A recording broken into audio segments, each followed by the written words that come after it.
Inclusive, conta mais esse rolê sobre como a gente toma decisões. Você estudou isso por quê? Por que você se interessa por isso? Puta, bela pergunta, né? Talvez porque eu sou procrastinador crônico. Não, mentira. Olha, Pô, eu ia falar tamo junto, agora não posso falar. Mas eu realmente já fui mais indeciso, né? Assim. Agora, não, eu vou te dizer, assim, eu tenho uma relação com o conhecimento, assim, muito pessoal, sabe? Assim, muito afetiva. Um negócio que eu sempre valorizei na minha vida. Valorizei não como, putz, a minha carreira. Não. Assim, com tesão. Com vida. Vontade e tal. Então, no meu mestrado, meu mestrado foi em psiquiatria, sobre esquizofrenia, tá? E fundamentalmente sobre o discurso esquizofrênico. O que é discurso? Discurso não é o cara subir no palco e falar. É sobre a fala. Assim, o que me preocupava, o assunto que eu achava fascinante na época não era nem a esquizofrenia em si, era a arte do paciente psiquiátrico, sobretudo do paciente psicótico. Então, por exemplo, você já ouviu falar da Nise da Silveira? Não. A Nise, ela foi uma grande psiquiatra e que ela esteve à frente de uma oficina, que na verdade depois virou a própria estrutura toda do Hospital Dom Pedro, no Rio de Janeiro, e ela trabalhou muito com o que a gente hoje em dia chama de imagens do inconsciente, que são produções artísticas de pacientes. Então, eu lembro inclusive de uma exposição na Bienal aqui em São Paulo, magnífica, com gente como, por exemplo, o Rafael, Arthur Bispo do Rosário, outros caras maravilhosos, assim, grandes artistas da história do Brasil mesmo, tá? Dos top, assim. Eu sou apaixonado por arte. Então, é um negócio, assim, fudido, assim, maravilhoso, tá? E essa arte, ela era chamada de arte bruta. Eu tinha um crítico chamado Mário Pedrosa que escrevia coisas sobre isso, não sei se vocês já ouviram falar dele. Coisas muito legais. Gente, assim, poesia, umas poesias muito loucas. Por exemplo, vocês gostam da poesia do Jim Morrison? Vocês já leram? Sabe quem é Jim Morrison? Sei. Então, Jim Morrison tem coisas muito interessantes. Ele fez letras, então... Tá. Jim Morrison do The Jim Doors. Morrison é o vocalista do The Doors. Isso. Entendi. Entendeu? Então, aquela coisa toda dos lagartos, do deserto, das mitologias que tem muito a ver com o México, que vem do peiote, dele toma mescalina, etc. E tal. Então, essas formas de construir imagens, construir discurso, por assim dizer, né? Fala, tem a ver com pensamentos saltitantes, tem a ver com metáforas que não são metáforas convencionais, são coisas animais, assim, quando você encontra as boas. A maior parte é uma merda, tá? Mas no meio tem coisas maravilhosas. Tipo, esse artista, quem não conhece, precisa conhecer. Arthur Bispo do Rosário. O cara fazia, inclusive, muitas peças em roupa, assim, absurdas. Coisas brutalmente maravilhosas. E ele era esquizofrênico, só pra entender, ele era esquizofrênico. Eu não sei exatamente o diagnóstico clínico, tá? Mas certamente entendi. Ele estava no espectro esquizofrênico. Se ele era esquizofrênico diretamente, se ele era um bipolar grave com Alguma coisa tinha lá. Ele era o famoso paciente louco, tá? Louco de um manicômio, de uma época que os remédios eram uma merda e os tratamentos piores que os remédios. Então, os outros tratamentos. Então, vamos lá. O que acontece é que essa arte, ela não é irracional, mas ela é uma alternativa à racionalidade. É uma ruptura da racionalidade. Beleza. Pensa você, 3 anos da sua vida, trabalhando com isso. Focado. Eu lembro que eu tinha escrito, em algum momento, 270 páginas sobre esse assunto. E eu tomei a decisão que acho que foi a mais corajosa da minha vida, pensando bem. Eu joguei as 270 no lixo. Comecei do zero. Não foi que eu vou aproveitar, vou dar uma trabalhada, não. Queimou. Eu deixei lá para falar que eu joguei, eu deixei lá, tá? É óbvio, já era na época do computador. Floppy disk, mas era computador. Eu deixei lá e comecei do zero a escrever a dissertação de novo. Eu era criança, né? Foi 20 e poucos anos. Enfim, comecei de novo esse troço porque eu admiti para mim mesmo que eu não entendia direito. Eu não entendia os processos cognitivos no cérebro do paciente, eu não entendia nada direito, de fato, com consistência. E eu fui estudar esse negócio com consistência e fazer uma dissertação com mais consistência e tudo mais. Coisa de comecinho da carreira. Mas o que acontece é que eu pensei no oposto. E qual que é o paradigma, o pináculo da racionalidade? O pináculo da racionalidade, do ponto de vista de processo, é a tomada de decisão. E é por isso que eu fui estudar a tomada de decisão, porque é o contraponto absoluto do ponto de vista de... Pensa numa filosofia, tá? Então você tem a filosofia do pensamento louco, né? Que é do paciente já ainda mais embebido em arte e tal. O oposto total é a tomada de decisão racional, calculada do ponto de vista do valor de cada uma das opções, em áreas do cérebro que tem totalmente a ver com a representação imagética das situações, da implementação do valor das coisas que estão ali dentro dessas paisagens mentais e tudo mais. Então eu migrei para esse ponto que é da racionalidade extrema, porque nesse parque de diversões, nada poderia ser mais divertido do que dominar as duas pontas e fazer a ponte entre elas. Foi essa curtição que eu fiquei a fim de ter ali. E aí o curioso foi que quando eu fui trabalhar com esse tema, eu fui trabalhar com um cara que até hoje é um dos meus grandes ídolos, tá? Ídolo é uma palavra babaca, né? Mas assim, um dos caras que eu admiro demais, que é o Luiz Roberto Brito. Ele era o diretor do ICB, é um grande cientista médico, genial, lá da USP.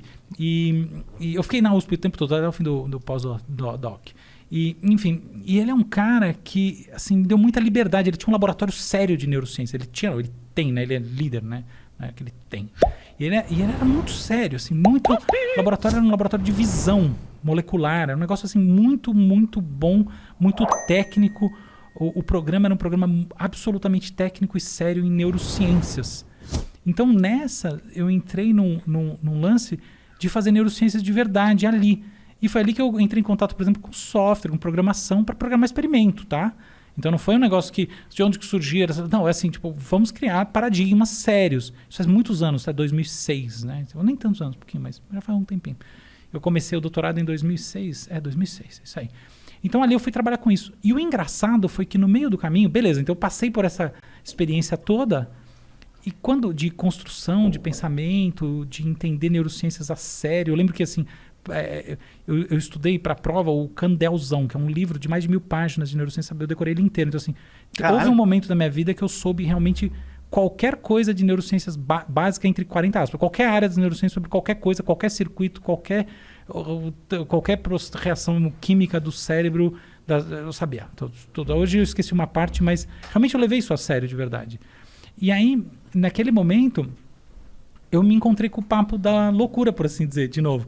Porque eu achei que, na hora que eu fiz essa imersão, que legal mesmo seria entender o que é a contrapartida a essa racionalidade decisória.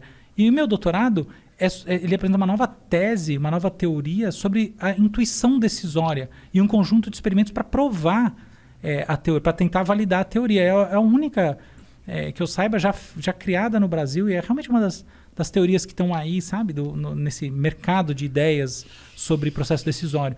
Então, o que é essa... Qual que é a teoria? Você consegue explicar mais ou menos? Eu sei que é complexo. Consigo. Não é. Eu consigo. É que assim, eu só vou fazer uma ressalva, que é a seguinte. Quando você vai para uma coisa um pouco mais séria, por assim dizer, né? Quando você quer fazer uma diferença num campo, a primeira coisa que você tem que fazer é entender o que de fato as outras pessoas já fizeram.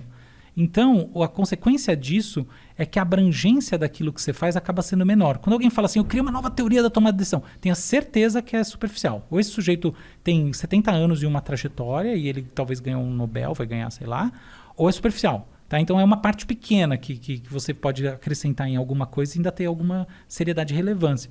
E essa não é sobre a intuição em si, mas é sobre o seguinte. Muitas vezes, a gente se aproxima de um processo decisório quase que inclinados, quase que magnetizados por uma das opções. Existem dois caras muito famosos nessa área. Um deles é o Daniel Kahneman, que ganhou o Nobel, que é um psicólogo que ganhou o Nobel de Economia. Outro é o Amos Tversky, que era o parceiro dele, só não ganhou o Nobel porque morreu, que definiram isso à luz de um conceito muito famoso, que é uma dupla de conceitos, que é sistema 1 sistema 2. Então você tem um primeiro processo de filtragem das opções, tá bom? Assim, isso aqui não interessa, tipo, vai jogar xadrez, vai jogar qualquer coisa, dama. Tem um monte de movimentos que você poderia fazer que você elimina do seu campo de considerações de maneira instantânea, porque é tão ruim, os movimentos seriam tão ruins que você já corta fora. Então esses não contam. Tá Mas bom? eles são ruins perante a que lógica? Uma lógica racional? Exatamente. A gente fala assim que a utilidade esperada, o retorno esperado do movimento é uma merda, tá? Então você não vai jogar tem 4, 5 jogadas. Como é que um grão-mestre faz para jogar xadrez?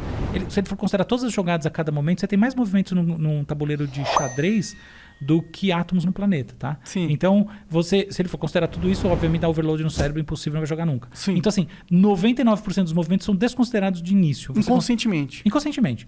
Você entendeu? Então você foca em alguns bons. Esse é o brilhantismo do cérebro humano. E quando alguém quiser discutir a racionalidade intrínseca e você quiser dar razão para a pessoa, pense nisso. De fato, tem um framework que você é inteligente e pronto, por natureza. Então, beleza. Aí você olhou para algumas coisas e você eliminou muitas outras. Essas que te atraem naturalmente, elas te atraem porque elas têm pistas, por assim dizer, que são de relevância intrínseca para você. Você já, Sistema 1, o que quer dizer você fazer uma decisão de sistema 1? É que você imediatamente vai naquilo que tem sentido para você. Tipo assim, tem essas duas tacinhas. Pega aí uma aí pra você tomar. Você não sabe o que é. Tipo aquele do Indiana Jones, que o cara... Sabe aquela cena maravilhosa que ele escolhe qual que é o cálice? Aquilo é brilhante, né? E ele escolhe, obviamente, ele pensa um pouco, mas na hora do vamos ver, ele se deixa e pega o cálice mais humilde. E é brilhante demais aquilo, porque mostra, na verdade, o processo dele como pessoa. Ele escolhe aquilo porque ele entende, ele está conectado com uma coisa porque ele é um arqueólogo sério. No filme, o filme parece que é super diversão idiota, mas é zero. Tá? Eu acho as personagens Indiana Jones em geral absolutamente bem construídas, as melhores sequências e tudo. Mas enfim, tem uma coisa ali muito especial de escolha de sistema 1, porque não tem como você saber qual que é o cálice sagrado. E a mesma coisa, isso é sistema 1. É o cálice da perdição. É o cálice da perdição. Aí, o que acontece? Você tem um segundo processo que o Kahneman descreve, que é o sistema 2. Então, em geral, funciona assim. Entre todas essas coisas aqui da mesa, qual que você vai pegar que é o premiado? Você fala, não sei, eu vou ficar entre essas três. E aí você pensa, aí você analisa, aí você olha. Isso é a entrada em campo do sistema 2. Essa é a estrutura. Então, o que é tomada de decisão no sentido clássico? É você meramente decidir com esse sistema 1. Imediatamente, você tem um sentimento chamado sentimento de saber. Tá? Você sente que você sabe que é isso e ponto final. E sistema 2 é você entrar numa fase analítica de escolher através desse processo analítico. Só que, qual que é o grande problema dessa maneira de ver as coisas? Que frequentemente a gente pensa e fala, qual dessas três aqui é a premiada? E você chega à indecidibilidade. Por isso que eu brinquei com você lá atrás. Eu entrei no campo da tomada de decisão como procrastinador crônico, porque tem um fundinho de verdade. Que é o seguinte, eu não compro essa ideia de que é verdade que você vai lá, analisa e chega à decisão. Mentira. Falso. Muitas vezes você pensa e você termina na indecidibilidade. Por quê? Porque a decisão é sob incerteza, não é sob risco. Risco por exemplo, uma chance é o acaso de maneira conhecida. Então 30% e tal, 20%, 40%. Eu vou em 20% de chance de erro, porque é menor o erro, é decisão racional escolher esse copo aqui. Mas, quando é incerteza, eu não consigo dizer qual que é o risco, eu tenho que chutar. Eu tenho que ter alguma coisa. O que acontece? Muitas vezes, a gente termina na indecidibilidade a partir da racionalidade. Só que, às vezes, a gente está nisso, e aí a gente para, e de repente a gente tem um feeling, e a gente escolhe. Então, é um sistema 3. E o que eu fiz nesse campo foi trazer o sistema 3 e a descrição de como ele funciona. Por que existe uma intuição pós-analítica que leva a gente a escolher de maneira muito mais baseada no feeling do que na racionalidade, mas ela só surge quando a gente se esforçou para decidir racionalmente e não chegou lá. E a resposta para isso é a seguinte. Pensa no termômetro, tá? O termômetro tem a temperatura, você está entre 36 e 37. Na verdade, tem eu posso fazer infinitas divisões entre 36 e 37. Então, essa lógica da coisa contínua, que eu não posso precisar onde ela está, é chamada lógica fuzzy, tá? Então, eu tenho assim o termômetrozinho. O que acontece é que as palavras e as imagens mentais são tudo ou nada, né? Ou você tem isso ou você não tem aquilo. Ou esse é o certo ou aquele é o certo. Ou blá, blá, blá. Tipo, você vai escolher que profissão, ou você vai escolher qual desses estúdios nós vamos alugar para botar o flow. Entendeu? Aí chega uma hora que você não consegue, do ponto de vista racional, dizer qual que é a sua Dá escolha. 33% de todas as escolhas. Você tá lá, exatamente, você tá meio empatado do ponto de vista das visões. Você fala, esse aqui tem isso, esse outro tem isso, puta, sei lá. Só que enquanto você tá quebrando a cabeça tentando, o que acontece é que as emoções, ou na verdade não emoções, o sentimento funciona como uma lógica fuzzy, um termômetro. Então o que acontece, o truque da intuição do sistema 3 é que num determinado momento você desiste de tentar mentalizar o objeto e decidir a partir dele. E quando você faz isso, há um truque cognitivo que acontece dentro de você que você se volta para esse termômetrozinho do afeto que ficou fazendo uma medida paralela enquanto você tentava resolver a coisa de maneira racional e não conseguia. E aí, a partir disso, você tem essa inclinação e esse sentimento de saber. Entendeu? Então foi isso foi essa teoria nova que eu trouxe para o campo e aí as coisas que eu criei para tentar prová-la, assim, para embasar.